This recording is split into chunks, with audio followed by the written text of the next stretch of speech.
नजरिया हर बेईमान, झन मार नजरिया हर बेईमान, मोर कवला करे जा चर जाए, मोर बात लबई हाथे हर मान, मोर हरियर जवानी चर जाए, झन मार नजरिया हर बेईमान, मोर कवला करे जा चर जाए।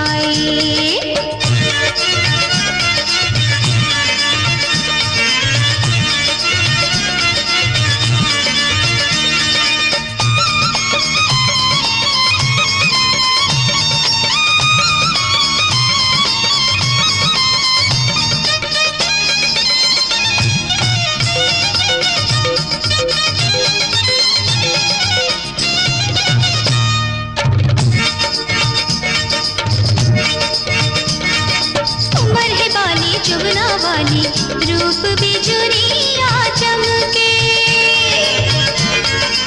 उमर है बाली जुबना वाली रूप बिजुरिया चमके, मोर बिरत के लाखों दीवाना फिरे भिखारी बनके, है पतली कमरिया हर बेईमान, है पतली कमरिया हर बेईमान, मोर हरियर जवानी चल जाए, झन मार नजरिया हर बेईमान, मोर कवला करे जा चर जाए।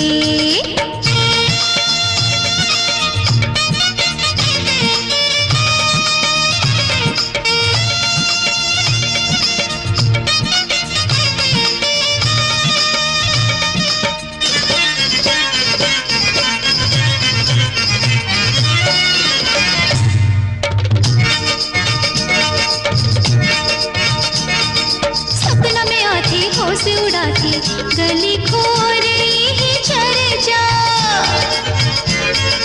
सपना में आती होश उड़ाती गली खो रही है चर्चा, जादू मोहन के फेर लगत को प्रेमित भेजे चर्चा, मैं उड़ती चिड़ैया झन मार बान, मैं उड़ती चिड़ैया झन मार बान, मोर पियर बखरिया चल जाए, झन मार नजरिया हर बेईमान, मोर कवला करे जा चर जाए, मोर बात लबई हाथे हर मान, मोर हरियर जवानी चर जाए, झन मार नजरिया हर बेईमान।